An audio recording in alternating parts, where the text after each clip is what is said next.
പോരാട്ടം അത് കാണാനുള്ള കാത്തിരിപ്പിൽ തന്നെയാണ് ഈ കോടിക്കണക്കിന് ജനങ്ങളെല്ലാം അക്ഷമയായി ഇനി കാത്തിരിക്കുന്നത്. അഹമ്മദാബാദ് നരേന്ദ്രമോദി സ്റ്റേഡിയത്തിൽ നിന്നും തത്സമയം രജേഷ് രവീന്ദ്രൻ നമുക്കൊപ്പം ചേർന്നു. Rajesh Raveendran, good evening.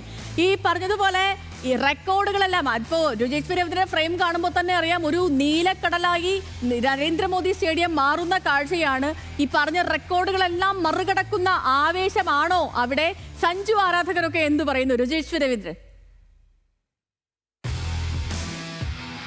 സേതുലക്ഷ്മി, ആവേശത്തിന് ഒട്ടും കുറവില്ല എന്ന് മാത്രമല്ല, നമ്മൾ ഇന്ന് കാണാൻ പോകുന്നത് ഒരു നീലക്കടലായിരിക്കും എന്ന സൂചന തന്നെയാണ് നമുക്ക് പിന്നിൽ ഇപ്പോൾ കാണുന്നത്. കാരണം 3:30 ഈ മൈതാനത്തേക്ക് ആളുകളെ കയറ്റിവിട്ടത് മുതൽ ഈ ഭാഗങ്ങളിലേക്ക് ആളുകൾ വന്നുകൊണ്ടിരിക്കുകയാണ്. നമ്മൾക്ക് കാണാം, മിക്കവാറും എല്ലാവരും തന്നെ ഇന്ത്യയുടെ ജേഴ്സി അണിഞ്ഞാണ് എത്തുന്നത്. അതുകൊണ്ട് തന്നെ ഇന്നും ഈ 1 ലക്ഷത്തിലധികം വരുന്ന കാണികളിൽ ബഹുഭൂരിപക്ഷം ആളുകളും ഈ നീല നിറത്തിലുള്ള ഇന്ത്യൻ ജേഴ്സി അണിഞ്ഞ് ആ ഒരു നീലക്കടൽ നമുക്ക് ഇന്ന് ഗാലറിയിൽ കാണാം. വലിയ ആവേശം എല്ലാ ഭാഗങ്ങളിൽ നിന്നും, അത് കുഞ്ഞുങ്ങളുമായി വരുന്ന ആളുകൾ, അതോടൊപ്പം കുടുംബമായി വരുന്ന ആളുകൾ, വലിയ തരത്തിലുള്ള ആവേശം നമുക്ക് കാണാം. സഞ്ജു സാംസണിന്റെ ആരാധകരെയും നിരവധി ആളുകളെ നമ്മൾ കഴിഞ്ഞ ദിവസങ്ങളിലെല്ലാം തന്നെ കണ്ടു.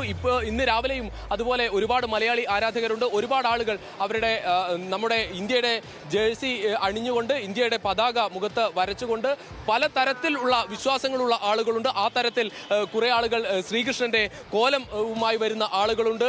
വലിയ വിശ്വാസം പ്രാർത്ഥിച്ചുകൊണ്ടുള്ള ഒരുപാട് സ്വാമിമാരെ ഇതിനിടയിൽ കണ്ടു. ചില ആളുകൾ അവരുടെ ആവേശം വലിയ ടീമായി വരുന്ന ആളുകളുണ്ട്, വലിയ സംഘങ്ങളുടെ ഭാഗമായി വരുന്ന ആളുകളുണ്ട്, IPL ടീമുകളുടെ ഭാഗമായി വരുന്ന ആരാധകരുണ്ട്. അങ്ങനെ നമുക്കറിയാം, IPL ടീമുകൾ പല സംസ്ഥാനങ്ങളിൽ പല ടീമുകളായി നിൽക്കുന്ന കാഴ്ചയൊക്കെയാണ്. എങ്കിൽ കൂടി ഇന്ത്യയുടെ മത്സരം വരുമ്പോൾ അതൊക്കെ ഒന്നായി കാണുന്ന, ഇന്ത്യ ആകെ തന്നെ ഒന്നായി മാറുന്ന ഒരു കാഴ്ച നമുക്കിവിടെ കാണുകയാണ്. ഒരുപാട് ആളുകൾ, നമുക്ക് അറിയാം 1,32,000 ആളുകളെയാണ് ഈ സ്റ്റേഡിയത്തിൽ ഉൾക്കൊള്ളാൻ സാധിക്കുക. അതിലേറെ ആളുകളാണ് ഈ സ്റ്റേഡിയത്തിന് പുറത്ത് പോലും ഈ ആവേശ കാഴ്ചകളുമായി എത്തുന്നത്. രാജ്യത്തിന്റെ വിവിധ ഭാഗങ്ങളിലുള്ള ബിഗ് സ്ക്രീനിൽ ആ ആവേശം കൊണ്ട് നിറയ്ക്കുന്നത്. എന്തായാലും ഇങ്ങോട്ടേക്ക് നമുക്ക് ഈ കാഴ്ചകളിലെല്ലാം കാണാം. വലിയ ആവേശം ഈ മണിക്കൂറിൽ തന്നെ. എന്തായാലും അല്പസമയം മുൻപ് 3:30 ഈ ഗേറ്റ് തുറന്ന് ആളുകളെ പ്രവേശിപ്പിച്ചു തുടങ്ങിയത്. വലിയ ആവേശം നമുക്ക് ഇപ്പോൾ തന്നെ കാണാം. അതേപോലെ തന്നെ ഇപ്പം ഈ ആരാധകരുടെ ആവേശമൊക്കെ കുറച്ചും കൂടെ ഒന്ന് ലിഫ്റ്റ് ചെയ്യാൻ, ആവേശം ഇരട്ടിയാക്കാൻ വേണ്ടി അവിടെ സംഗീത നിശ അടക്കം പരിപാടികളും സെറ്റ് ചെയ്തിട്ടുണ്ടല്ലോ. അപ്പം പരിപാടിയൊക്കെ തുടങ്ങിയോ? അതാണ് ഫൈനൽ. ഒരു ക്രിക്കറ്റ് മത്സരം എന്നതിലപ്പുറം അതൊരു ആഘോഷം ആക്കുക തന്നെയാണ്.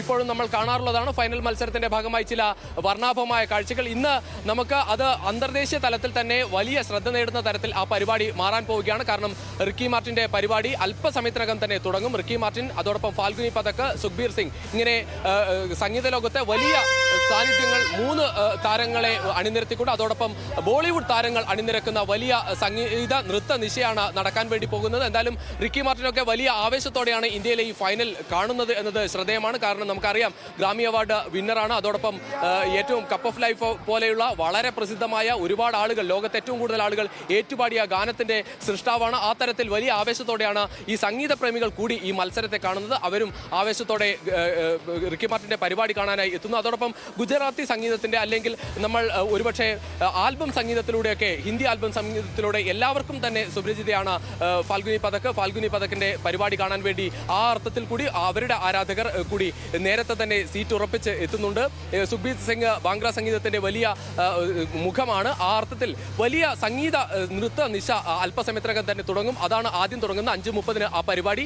അതിനുശേഷം 1 മണിക്കൂർ നേരമാണ് ഈ സംഗീത നൃത്ത നിശ നടക്കുക. 6:30 കൃത്യം 6:30 ടോസ് ഉണ്ടാകും. ടോസും ഈ മത്സരത്തിൽ വളരെ നിർണായകമാണ്. കാരണം ഒരു ബാറ്റിംഗ് പിച്ച് തന്നെയാണ് എല്ലാവരും പ്രതീക്ഷിക്കുന്നത്. അത്തരത്തിൽ ഒരു ടോസ് ആർക്കായിരിക്കും എന്നത് കൂടി ആകാംക്ഷയോടെ കാത്തിരിക്കുകയാണ്. എന്തായാലും ആദ്യം ബാറ്റ് ചെയ്യാൻ തന്നെയായിരിക്കും ഒരുപക്ഷെ ബാറ്റിംഗ് പിച്ചാണ് എന്ന തരത്തിൽ എല്ലാവരും പ്രതീക്ഷിക്കുന്നത്. പക്ഷേ നമുക്കറിയാം, അത് ചേസിംഗ് ആയാൽ പോലും ഒരുപക്ഷെ ഇന്ത്യൻ ടീം ഏത് തരത്തിലുള്ള സാഹചര്യവും നേരിടാൻ കപ്പാസിറ്റി ഉള്ള തരത്തിലാണ് ഇന്ത്യൻ ടീം ഉള്ളത്. അതുകൊണ്ട് സൂര്യകുമാർ യാദവ് ഒരുപക്ഷെ ടോസിൽ വലിയ പ്രശ്നം ആയി ഒരിക്കലും കാണാറില്ല. കാരണം അദ്ദേഹത്തിന് ടോസ് നഷ്ടപ്പെടുമ്പോൾ പോലും അദ്ദേഹം ആത്മവിശ്വാസത്തോടെ അതിനെ നേരിടുന്നതാണ് കണ്ടത്.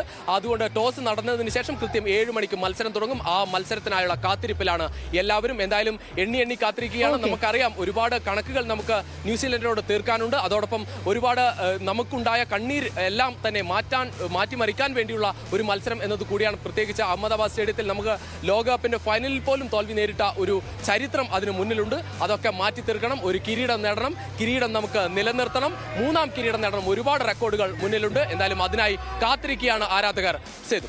ഓക്കെ രജേഷ് രവീന്ദ്രൻ, അപ്പൊ പറഞ്ഞ പോലെ രജേഷ് രവീന്ദ്രൻ പറഞ്ഞ അനുസരിച്ചാണെങ്കിൽ സംഗീത പരിപാടിയൊക്കെ തുടങ്ങാൻ 22 അതായത് 5:22 അപ്പൊ ഇനി അല്പസമയം കൂടി ഉള്ളൂ. 10 മിനിറ്റ് പോലും തികച്ചില്ല പരിപാടിയൊക്കെ തുടങ്ങാനായിട്ട്.